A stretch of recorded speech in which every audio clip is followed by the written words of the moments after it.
할렐루야. 오늘 8월의 첫날 첫 시간 가장 먼저 하나님 앞에 나오신 저와 여러분들에게 하나님의 크신 은혜와 복이 임할 줄로 믿습니다. 계속 무더위가 기승이고 또 코로나 바이러스가 계속 확산이 되는 가운데 우리가 이 또 8월 한 달을 어떻게 살아야 할까? 당연히 우리 믿음의 성도들은 믿음으로 살아야 할 줄 믿습니다. 믿음으로 산다는 것은 늘 하나님의 뜻을 이루면서 사는 삶이죠.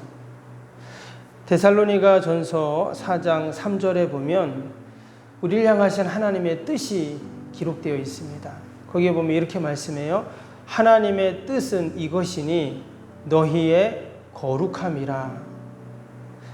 하나님의 뜻이 뭐냐면 너희의 거룩함이다. 이렇게 분명히 말씀하셨습니다. 거룩하신 하나님은 하나님의 택한 백성들이 거룩하기를 원하신다는 거죠. 그럼 이 거룩이라는 영성이 어떻습니까? 사실 내가 거룩하게 사는 것이 맞지만 사실 그 나를 거룩하게 하는 것은 사실 그 주체는 내가 아닙니다. 이어지는 말씀에 보면 그 데살로니가전서 5장 23절에 또 이렇게 말씀을 했어요. 평강의 하나님이 친히 너희를 온전히 거룩하게 하시고, 누가 거룩하게 한다고요? 하나님이 친히 너희를 온전히 거룩하게 한다 했어요. 또 너희의 온 영과 혼과 몸이 우리 주 예수 그리스도께 강림하실 때 흠없게 보존되기를 원하노라. 하나님이 친히 우리를 온전히 거룩하게 만드셔서 우리의 혼, 영, 몸이 하나님 앞에 갈 때 또 주님이 재림하실 때 흠없기를 원하신다고 분명히 말씀하고 계십니다. 이를 위해서 하나님께서 하나밖에 없는 독생성자 예수 그리스도를 이 땅에 보내셔서 십자가에 내어주시기까지 하시면서 우리를 거룩하게 하신 거죠. 죄를 사하시고 우리가 거룩한 하나님의 자녀로 온전하게 설 수 있도록 우리를 구원해 주셨습니다. 뿐만 아니라 그 거룩한 삶은 이어지는 말씀에 우리의 영과 혼과 몸이 하나님 앞에 서는 그날 주님이 강림하실 때 흠없게 보존되기를 원하신다고 말씀하셨어요. 때문에 우리의 거룩은 결코 일회적인 사건이 아니죠. 주님이 우리를 위해서 십자가에 달리신 그 사건은 일회적인 사건이지만 그러나 그 십자가의 놀라운 사건이 우리의 삶을 날마다 영과 혼과 육이 거룩하게 되는 그러한 삶으로 이어지기를 원하신다는 것입니다. 때문에 우리가 이 8월 한 달을 살면서 어떻게 살아야 하는가? 주님의 십자가를 생각하며 또 우리의 영과 혼과 몸이 주님 오시는 그날까지, 주님 앞에 서는 그날까지 흠없이 보존되기를 원하시는 그 하나님의 그 뜻을 우리가 늘 기억하면서 우리가 날마다 거룩을 이루어 가야 할 줄로 믿습니다. 오늘 히브리서 말씀 같이 읽은 이유가 바로 그 말씀이 기록이 되어 있기 때문입니다. 우리 3장 1절 다시 볼까요? 다시 한번 보시면 그러므로 함께 하늘의 부르심을 받은 거룩한 형제들아 우리가 믿는 도리의 사도이시며 대제사장이신 예수를 깊이 생각하라. 여기 보면 하나님이 우리를 먼저 뭐라고 부르셨냐면 하늘의 부르심을 받은 거룩한 형제들아 이렇게 우리를 부르셨어요. 하나님 우리를 부르실 때 거룩한 형제들아, 거룩한 자들아 이렇게 우리를 부르셨다라는 것입니다. 내가 지금 거룩한 삶을 살고 있든 살고 있지 않든 하나님은 우리를 그렇게 부르고 계세요. 히브리서 기자가 당시에 초대교회 믿음의 성도들을 향하여서 거룩한 형제들아 불었지만 하나님이 지금 저와 여러분들을 그렇게 부르고 계신 줄로 믿습니다. 하나님 우리를 세상에 믿지 않는 자들과 구분해서 분리해서 우리를 말씀하고 있는 것입니다. 그래서 우리가 하나님의 그 부르심 앞에 우리가 해야 할 일이 있는데 이어지는 말씀에 보니까 뭐라고 하십니까? 우리에게 1절 다시 보시면 1절 말씀에 거룩한 형제들 하면서 우리가 믿는 도리의 사도이시며 대제사장이신 예수를 깊이 생각하라 말씀하고 계십니다. 어떤 일보다 우리가 해야 할 일이 뭐냐면 예수님을 깊이 생각하는 것. 깊이 생각한다는 것은 묵상하고 온전히 주님만을 바라보는 것이죠. 이 깊이 생각하라는 단어를 원어를 보면은요, 어떤 의미로 되어 있냐면 생각을 예수님께 온전히 고정시켜라 이렇게 되어 있어요. 그러니까 예수님에 대한 생각으로 딱 그냥 거기에 마치 고정시켜 놓고 묶어 놓은 것처럼 그렇게 하라는 거예요. 여러분, 우리가 살아가면서 예수님만을 생각하고 예수님께 우리의 생각을 고정시킨다는 것, 여러분 결코 쉽지 않습니다. 지금의 시대는 더 그렇죠. 수도 없이 세상의 소리들이 우리에게 들려오고 또 끊임없이 우리에게 온갖 생각들이 우리에게 쏟아져 나옵니다. 늘 우리를 분산시키고 정신이 없게 하고 기준을 바꾸고 우리가 그렇게 하루하루를 살아가고 있습니다. 그 가운데 우리의 삶은 늘 걱정과 근심과 또 염려 가운데 우리는 살게 되죠. 지금 이제 은퇴를 하셨는데 그래도 뭐 유튜브나 또 기독교 방송을 보면 늘 이렇게 나오시는 목사님이 있는데 서울의 선한 목자교회라고요. 유기성 목사님 아마 한 번쯤은 들어보셨을 겁니다. 아주 말씀이 좋으시고 아주 영성이 좋으신 아주 유명한 그런 목사님이시죠. 근데 그 목사님이 예수 동행 일기라는 것을 이렇게 이제 성도들하고 씁니다. 무슨 뭐 세미나도 하시고 그래서 저도 이제 그 강의를 들어보고 했는데 이게 무슨 말이냐면 내가 아무리 거룩하게 살려고 하고 하나님의 뜻을 이루며 살려고 해도 안 된다는 거예요. 목사인 자신도 그게 안 되는데 일반 성도들이 그게 되겠냐는 거예요. 그래서 이분이 얘기한 게 뭐냐면 예수 동행일기라고 해서 24시간 예수님을 생각하자는 거예요. 24시간 어떻게 예수님만 생각하고 일도 해야 되고 공부도 해야 되고 해야 되는데 이게 가능한가? 그래서 가능하다는 거예요. 끊임없이 주님을 생각하고 오늘 이 히브리서 말씀처럼 예수님을 깊이 생각할 때 우리의 삶이 하나님의 뜻을 이루는 삶, 거룩을 이루는 삶이 가능하다 하는 것입니다. 여러분, 우리가 늘 주님과 동행해야 할 줄로 믿습니다. 우리의 생각을 조금만 다른 데 놔도 어때요? 벌써 우리는 하나님의 뜻과는 멀어지는 그 모습들을 우리가 보면서 우리가 어떻게 하면 우리의 영과 혼과 육이 하나님 앞에 서는 그날까지 흠없이 보존될 수 있는가? 우리가 늘 주님과 동행하고 또 주님을 생각하고 예수님을 깊이 생각하는 우리의 모습이 될 때 가능한 줄로 믿습니다. 오늘 말씀을 보니까 그 예수님을 뭐라고 소개했습니까? 믿는 도리의 사도이시며 대제사장이신 예수를 깊이 생각하라. 이렇게 지금 말씀하고 있어요. 여기 보면 믿는 도리의 사도라고 했는데 사도가 뭡니까? 사도는 보내심을 받은 자라는 그런 뜻입니다. 그래서 예수님은 이 땅에 보내심을 받으신 분이에요.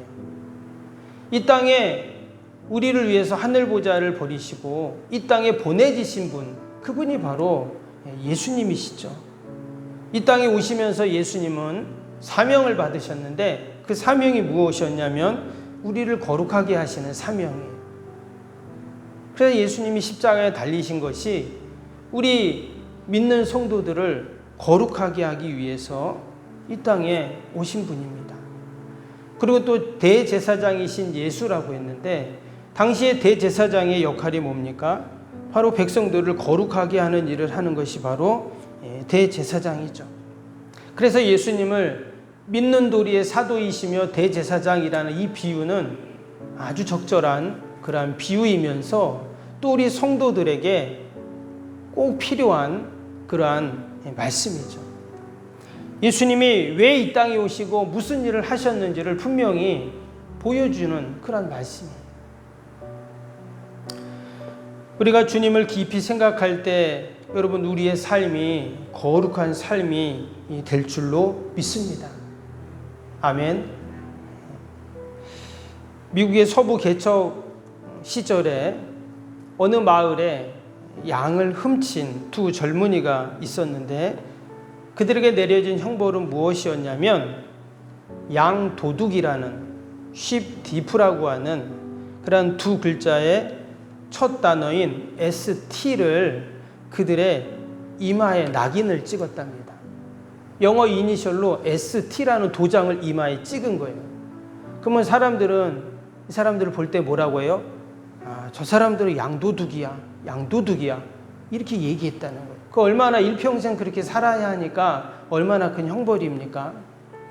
그런데 그 한 사람은 도망가서 여전히 나쁜 짓을 하면서 살았어요. 근데 다른 한 청년은 그 마을에 머물면서 속지 않은 마음으로 살았다고 합니다. 그래서 마을에 늘 굳은 일을 하고 어려운 사람들을 도와주고 그렇게 해서 세월이 흐르고 또 흘러서 많은 사람들, 마을에 있던 사람들이 이제 다들 죽었는데 이분이 여전히 그러나 이마에 이 양도둑이라는 그 도장을 찍고 사니까 그 늘 그런 마음이 있었는데 많은 시간이 지나서 사람들이 이제 이 사람을 볼 때 이분도 나이가 많은 노인이 되었는데 그분을 볼 때 생각하는 게 다들 존경하는 인물이 된 거예요. 원래는 젊은 날 양도둑이었지만 늘 마을에 좋은 일을 하고 굳은 일을 하고 수고하고 섬기고 사랑하는 그런 일을 하니까 사람들이 마을 사람들이 그 할아버지 이제 존경한 거예요. 그러면서 학교 행사나 결혼식이나 늘 초대를 받고 축사를 하는 그런 인물이 되었다는 겁니다. 그러면서 젊은 사람들 또 다음 세대들이 그 할아버지를 보면서 뭐라고 얘기를 하냐면 저 할아버지 이마에 있는 ST라는 글자는 세인트라는 약자야. 이렇게 생각하는 거예요. 세인트가 뭡니까? 성자라는 뜻이잖아요. 그래서 이분은 양도둑이었지만 나중에는 성자가 되었다는 그러한 이야기가 있습니다. 여러분 우리가 다 예수님을 만나기 전에는 다 우리도 죄인이었습니다. 그런데 우리가 주님을 깊이 생각하고 내가 죄인임을 알고 늘 하나님 앞에서 우리가 말씀 붙잡고 믿음으로 하나님의 뜻을 이루어 가르면서 우리가 살아갈 때 그럼 우리가 의인의 삶을 살게 되는 줄로 믿습니다. 그것이 바로 거룩인 것이죠. 오늘 읽진 않았지만 2절부터 3절, 4절, 5절, 6절 매 절마다 반복되는 하나의 단어가 있습니다. 그 단어가 뭐냐면 집이라는 단어인데요. 제가 한번 읽어드리면 2절 말씀에 그는 자기를 세우신 이에게 신실하기를 모세가 하나님의 온 집에서 한 것과 같이 하셨으니 또 3절을 보면 그는 모세보다 더욱 영광을 받을 만한 것이 마치 집 지은 자가 그 집보다 더욱 존귀함 같으니라. 집마다 지은 이가 있으니 만물을 지으신 이는 하나님이시라. 또 모세는 장래에 말할 것을 증언하기 위하여 하나님의 온 집에서 종으로 신실하였고 그리스도는 하나님의 집을 맡은 아들로서 그와 같이 하셨으니 우리가 소망과 확신과 자랑을 끝까지 굳게 잡고 있으면 우리는 그의 집이라. 여기 보니까 집이라는 단어가 계속 나왔어요. 우리가 이 집을 한번 생각을 해보면 왜 지금 히브리서 기자가 거룩을 이야기하다가 예수님을 깊이 생각하지 않을 이야기를 하다가 왜 집을 언급했는가? 이 연관성이 있습니다. 여러분, 집마다 오늘 말씀해 보니까 집마다 지은이가 있다. 또 하나님이 만물을 지으셨다. 또 그 집을 아들에게 맡기셨다. 또 오늘 6절에 보니까 뭐라 그랬어요? 우리는 그의 집이라, 이런 말씀이 나와요. 여러분, 마치 거룩은 집을 짓는 것과 같다는 거예요. 여러분, 집을 대충 짓습니까? 그러면 안 되죠. 집은 어떻게 지어야 합니까? 잘 지어야 합니다. 대충 짓고 잘못 지면 무너질 수 있기 때문이죠. 우리 옛날에 그 삼풍백화점 무너졌던 오래된 일이지만 그 일이 있어요. 그때 얼마나 많은 사람들이 희생을 하고 죽었습니까? 거룩이라는 집도 마찬가지라는 거예요. 우리의 삶 가운데 이 거룩이라는 집은 조금은 더딜 수 있고 또 할 수 있지만 견고하게 지어가야 되는 것이죠. 우리가 이 땅에서 살아가는 것, 우리가 거룩한 예수님을 깊이 생각하고 우리가 거룩을 이루는 삶을 사는 것, 마치 거룩이라는 집을 짓는 것과 같아. 그것이 바로 거룩한 하나님이 성도들을 향하신 하나님의 뜻이시고 또 우리가 이 땅에서 만들어가야, 이루어야 할 그런 우리 성도의 삶인 줄로 믿습니다. 우리가 8월 한 달도 하나님이 기뻐하시는 거룩이라는 집을 우리가 지어갈 수 있기를 바랍니다. 그 거룩의 집에 우리의 자녀들을 또 우리 이웃들을 초청하고 또 그곳에 주님의 보좌를 세우고 우리가 하나님께 영광을 돌리는 저와 여러분이 되시길 주님의 이름으로 축복합니다. 기도하겠습니다. 사랑과 은혜가 충만하신 하나님 아버지, 감사합니다. 8월의 첫날 첫 시간 가장 먼저